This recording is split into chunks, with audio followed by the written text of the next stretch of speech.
르무엘 왕이 말씀한 바 곧 그의 어머니가 그를 훈계한 잠언이라.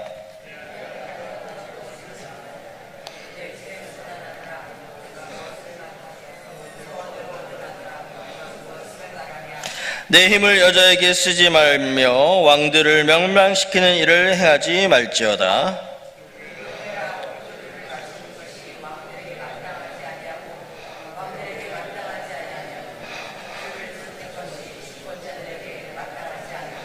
술을 마시다가 법을 잊어버리고 모든 권고한 자들의 송사를 굽게 할까 두려우니라.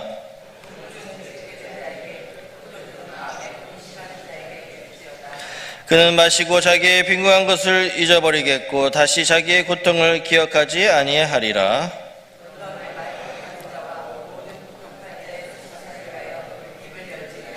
너는 입을 열어 공의로 재판하여 곤고한 자와 궁핍한 자를 신원할지니라.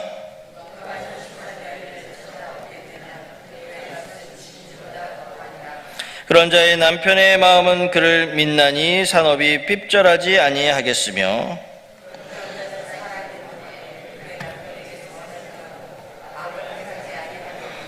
그는 양털과 삼을 구하여 부지런히 손으로 일하며 밤이 새기 전에 일어나서 자기 집안 사람들에게 음식을 나누어 주며 여종들에게 일을 정하여 맡기며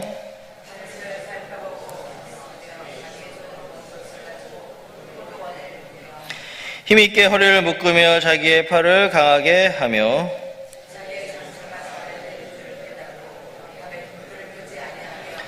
손으로 손뭉치를 들고 손가락으로 가락을 잡으며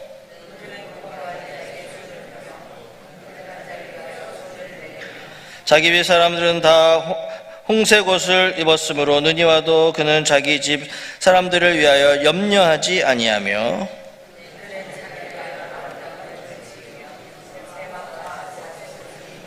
그의 남편은 그 땅의 장로들과 함께 성문에 앉으며 사람들의 인정을 받으며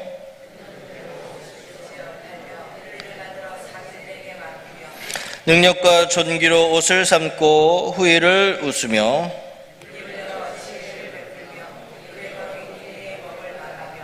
자기 집안일을 보살피고 게을리 얻은 양식을 먹지 아니하나니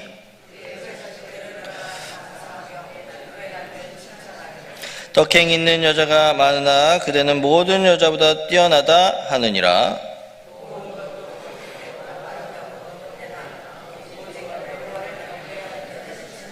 같이 읽습니다. 그 손의 열매가 그에게로 돌아갈 것이요 그 행한 일로 말미암아 성문에서 칭찬을 받으리라. 아멘. 할렐루야. 새벽을 깨우시는 여러분들에게 하나님의 은혜가 충만하시기를 바랍니다. 오늘 잠언 31장, 잠언의 마지막 장입니다. 그래서 르무엘 왕이 나오는데요. 르무엘 왕의 어머니가 이 르무엘 왕에게 훈계한 말씀이다 이렇게 나옵니다. 그러면 이 르무엘 왕이니 그럼 어떤 왕인가 우리가 궁금하지 않을 수 없습니다. 이 르무엘 왕은요 바로 이 솔로몬 왕을 말하는 것입니다. 그래서 솔로몬 왕의 또 다른 이름이 바로 이 르무엘 왕이라고 하는 것입니다. 그래서 우리가 왜 집에 내 이름이 있고 뭐 집에서 부르는 또 애칭 이런 게 있잖아요. 자녀들 보면 그런 식으로 솔로몬 왕의 어머니가 부르는 또 다른 이름이다 이렇게 생각하시면 되겠습니다. 그래서 솔로몬의 어머니는 밧세바입니다. 밧세바인데 밧세바 이 어머니가 아들 솔로몬에게 이제 이야기를 하는 것입니다. 그래서 육체의 정욕과 또 무절제한 음주를 멀리하라는 것입니다. 그리고 왕으로서 공의로운 재판을 해라 이렇게 어머니가 아들에게 훈계를 하고 있습니다. 그 다음 10절부터는 우리가 잘 아는 현숙한 여인에 대해서 말씀을 해주고 있습니다. 그래서 이 현숙한 여인은 어떤 여인인가 우리가 알 수가 있고요. 또 어떤 학자들은 이 현숙한 여인을 지혜로 의인화했다라고 이렇게 말을 하기도 합니다. 우리 이제 3절의 말씀 함께 보겠습니다. 3절의 말씀, 3절 시작. 내 힘을 여자에게 쓰지 말며 왕들을 멸망시키는 일을 행하지 말지어다. 아멘. 그래서 여러분, 여인을 가까이 하는 것은 이 육적인 쾌락을 즐기는 것입니다. 어떻게 보면 방탕한 생활을 해서는 안 된다라고 그렇게 말씀을 하고 있는 것입니다. 그래서 이 방탕한 생활을 하게 되고 또 그렇게 왕으로서 절제를 하라는 말씀을 하고 있는 것입니다. 그리고 또 여러 여인을 보면은 이 솔로몬 왕이 많은 여자를 거느리지 않았습니까? 이 많은 여인을 거느린다는 것은 그만큼 음행하는 죄가 되는 것입니다. 그렇기 때문에 여자들에게 힘을 쓰지 말라 이렇게 말씀을 하고 있는 것입니다. 또 왕은요, 하나님이 자기를 왕으로 불러주셨으면 내 힘을 하나님을 위해 쓸 수 있는 자가 되어야 하는 것입니다. 하나님의 부르심에 응답하기 위해서 자기의 힘을 다해서, 말씀해 보면 힘을 다해서 하나님을 사랑하고 마음을 다해서 목숨을 다해서 하나님을 사랑하라고 했는데 내가 가진 힘을 주님을 위해서 사용을 해야 한다는 것입니다. 우리도 마찬가지입니다. 우리가 힘써 내 힘을 다해서 하나님을 사랑하시고 또 하나님께 충성하시는 여러분들 될 수 있기를 바랍니다. 그 다음으로 왕은 하나님이 주신 힘을 가지고 다른 왕들을 멸망시키는 일을 하지 말라고 말씀을 하고 있습니다. 여러분, 다른 왕들을 멸망시키는 일은 어떤 일입니까? 전쟁을 하는 것을 이야기합니다.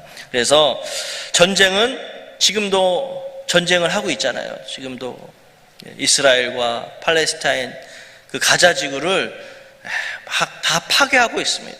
삶의 터전이 다 파괴되고 먹을 것이 없어지고 물도 못 먹고 이 전쟁은요 모든 것을 다 파괴해 버리기 때문에 전쟁이 일어나서는 안 됩니다. 근데 나라와 나라 간의 그 전쟁만 전쟁이 아니라는 것입니다. 가정에서도 부부가 서로 부부싸움을 하면 그것이 전쟁이에요. 부모와 또 자식 간에 싸움이 일어나도 그것도 전쟁입니다. 또 교회 안에서 성도들 간에 다툼이 있어도 그것이 바로 전쟁이 될 수 있는 것입니다. 그래서 우리는 하나님이 주신 건강, 하나님이 주신 그런 건강한 그 육체를 가지고 싸우는 데 힘을 쓰지 마시고 또 하나님의 나라를 위해서, 교회의 부흥을 위해서, 또 가정의 평화를 위해서 여러분들의 힘들을 사용할 수 있기를 바랍니다. 그 다음 4절부터 5절의 말씀 함께 보겠습니다. 4절부터 5절의 말씀 시작. 르무에라, 포도주를 마시는 것이 왕들에게 마땅하지 아니하고 왕들에게 마땅하지 아니하며 독주를 찾는 것이 주권자들에게 마땅하지 않도다. 술을 마시다가 법을 잊어버리고 모든 공고한 자들의 송사를 굽게 할까 두려우니라. 아멘. 그래서 여러분, 술은 어떻습니까? 사람의 정신을 혼미하게 만듭니다. 어지럽게 만듭니다. 그래서 술에 취한 왕은 법도 잊어버리게 되고 또 공의로운 재판을 하지 못하고 구분 재판을 할 수밖에 없다라고 이렇게 말씀을 하고 있습니다. 또 6절의 말씀도 한번 보겠습니다. 6절의 말씀 시작. 독주는 죽게 된 자에게, 포도주는 마음에 근심하는 자에게 줄지어다. 그래서 여러분, 술은 잠깐 고통을 잊게 할 수는 있습니다. 그러나 근심을 해결해 줄 수는 없습니다. 그래서 왕은 언제나 온전한 정신을 가지고, 맑은 정신을 가지고 백성들을 재판하고 또 공고한 자, 또 궁핍한 자, 이런 자들에게 도움을 주고, 또 왕이나 선지자나 이 제사장들은 이 하나님의 부르심을 받은 사람들입니다. 하나님의 부르심이 있었기 때문에 왕으로, 선지자로, 제사장으로 이렇게 세움을 입는 자들이기 때문에 내가 좋아하는 것들, 내가 취미로 삼고 있는 것도 때로는 포기하고 내려놓을 줄도 알아야 한다는 것입니다. 왜냐? 하나님의 영광을 위해서, 하나님의 나라를 위해서, 하나님의 일을 위해서는 내가 좋아하는 것도 내려놓을 줄 아는 그런 사람이 되어야 합니다. 그래서 항상 우리는 하나님 제일주의로, 하나님 우선주의로 살아가야 할 줄로 믿습니다. 그 다음 10절부터는 이제 현숙한 여인은 어떤 여인인가에 대해서 말씀을 하고 있습니다. 우리 10절의 말씀 보겠습니다. 10절 시작. 누가 현숙한 여인을 찾아 얻겠느냐? 그의 값은 진주보다 더하니라. 아멘. 그래서 현숙한 여인은 지혜롭고 덕이 있는 여인을 말합니다. 그래서 현숙한 여인은 진주보다도 더 귀하다라고 이렇게 말씀을 하고 있습니다. 그 다음 11절 12절 보겠습니다. 11절 12절 시작. 그런 자의 남편의 마음은 그를 믿나니 산업이 핍절하지 아니하겠으며 그런 자는 살아있는 동안에 그의 남편에게 선을 행하고 악을 행하지 아니하느니라. 아멘. 그래서 현숙한 여인은 이 남편에게 신뢰감을 줄 뿐만 아니라 남편을 돕는 배필이 되어서 남편의 위치를 세워주고 남편을 높여주고 남편을 잘 섬기는 여인이 바로 현숙한 여인이라는 것입니다. 그래서 오늘 아까 말씀 보니까 남편에게 선을 행하고 악을 행치 아니하느니라 이렇게 말씀하고 있습니다. 남편에게 선을 행하고 악을 행하지 않는다. 이게 바로 남편을 높여주고 남편을 떠받들어주는, 세워주는 그런 여인의 모습입니다. 그래서 지혜로운 여인은, 현숙한 여인은 집안의 경영도 잘 하여서 산업이 핍절하지 않게 운영을 잘 해나간다 이렇게 말씀을 하고 있습니다. 그래서 요즘도 맞벌이 부부들이 얼마나 많습니까? 그래서 함께 일을 하면서 또 가정이 공고하지 않도록, 부족하지 않도록 또 이렇게 잘 산업을 운영하는 그런 여인도 이렇게 현숙한 여인이라고 하는 것입니다. 그 다음 13절부터 19절은 이 현숙한 여인의 부지런함에 대해서 말씀을 하고 있습니다. 그래서 현숙한 여인은 언제나 이 생산적인 일, 또 스스로 알아서 수고롭게 일을 함으로 인해서 얻는 수익이 있다라는 것입니다. 그래서 그 얻는 수익을 가지고 가족들을 위해서 양식을 예비하고 또 그 집에는 그로 인해서 부족함이 없게 된다라고 하는 것입니다. 그래서 항상 부지런한 여인이 현숙한 여인이라는 것을 꼭 기억할 수 있기를 바랍니다. 그 다음 15절의 말씀 보겠습니다. 15절의 말씀 시작. 밤이 새기 전에 일어나서 자기 집안 사람에게 음식을 나누어 주며 여종들에게 일을 정하여 맡기며 이렇게 말씀하고 있습니다. 그래서 자신이 하는 일, 자신이 가정에서 해야 될 일이 무엇인지를 잘 알고 그것을 소홀히 하지 않는다는 것입니다. 그래서 항상 부지런함을 이야기하고 있습니다. 그 다음 21절부터 우리 23절의 말씀 좀 길지만 함께 읽겠습니다. 시작. 자기 집 사람들은 다 장식을 입었으므로 눈이 와도 그는 자기 집 사람들을 위하여 염려하지 아니하며 그는 자기를 위하여 아름다운 이불을 지으며 세마포와 자색 옷을 입으며 그의 남편은 그의 땅의 장로들과 함께 성문에 앉으며 사람들의 인정을 받으며. 아멘. 그래서 현숙한 여인이 있는 가정이 그 현숙한 여인으로 인해서 그 가정의 그 일원들이 존귀함을 받게 된다라는 말씀을 하고 있습니다. 여기서 홍색옷이 나오고 자색옷이 나옵니다.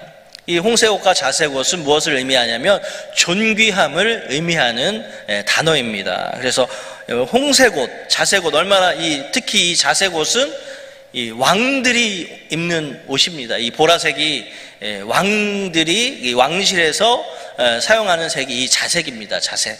그래서 홍색과 자색은 화려하기 때문에 이게 존귀함을 얻는 사람들이 입을 수 있는 옷이라고 하는 것입니다. 그래서 아내의 현명함으로 인해서 남편이 장로들과 함께 성문에 앉아 인정을 받는다고 했습니다. 당시에 성문은 어떤 곳이냐면 주로 백성들을 재판하는 곳이 성문입니다. 성문 앞에서 재판을 하고 또 집회를 하고, 그렇게 성문 앞에서 장로들과 함께 앉아 있다라는 것은 그만큼 자기의 남편이 존귀한 자고 또 많은 사람들 존경받는 자고 인정받는 자라는 것을 의미하는 것입니다. 그래서 항상 현숙한 여인은 남편을 잘 내줘야 해서 정말 유명한 사람으로 또 존경받는 사람으로 이렇게 만들게 된다라는 것입니다. 그 다음 24절부터 29절도 현숙한 여인에 대한 칭찬이 계속해서 되고 있습니다. 그래서 부지런함으로 얻게 되는 영광들에 대해서 말씀을 하고 있고요. 그 다음 29절은 이 자식과 남편이 이 현숙한 여인을 계속해서 칭찬하는 그 말씀을 하고 있습니다. 그래서 남편에게는 최고의 아내가 되고 또 자녀에게는 최고의 엄마가 되는 그런 칭찬을 여러분들도 받게 될 수 있기를 주님의 이름으로 축복합니다. 그 다음 끝으로 23절의 말씀 보겠습니다. 23절 시작. 고운 것도 거짓되고 아름다운 것도 헛되나 오직 여호와를 경외하는 여자는 칭찬을 받을 것이라. 아멘. 여러분, 이 여자에게 있어서 현숙함과 지혜로움은 어디에서 오는 것인지를 오늘 말씀을 해주고 있습니다. 그래서 이 고운 것도 거짓되고 아름다운 것도 헛되다고 했습니다. 여러분, 고운 것, 아름다운 것, 이것은 어떤 겁니까? 여인을 상징하는 그런 아주 대표적인 그런 단어들 아니겠습니까? 아주 고와야 되고 또 피부도 좋아야 되고 얼굴도 아름다워야 되고, 다 아름다운 여인이 좋은 여인인데 모두가 바라는 여인이지만 그것이 다 어떻다? 헛되다고 이야기하고 있습니다. 그것이 중요하지 않다라는 말씀입니다. 왜 곱고 아름다운 것이 왜 나쁘겠습니까? 그러나 그것보다는 그 다음에 나오는 단어가 뭐겠습니까? 여호와를 경외하는 여인, 하나님을 잘 믿고 따르는 여인이 바로 현숙한 여인이고 칭찬을 받게 되는 여인이다, 이렇게 말씀을 하고 있습니다. 우리는 날마다 하나님을 경외하는 자로 살아가야 할 줄로 믿습니다. 그래야만이 또 하나님의 은혜를 입고, 그래야만이 또 하나님께서 귀히 보시고 복의 복을 더하여 주시는 줄로 믿습니다. 우리 모두가 현숙한 여인, 현숙한 남편이 되어서, 현숙한 아내가 되어서 정말 하나님께 칭찬받고 또 많은 사람들에게도 인정받는 그런 삶을 살아가시기를 주님의 이름으로 축원드립니다. 기도하겠습니다.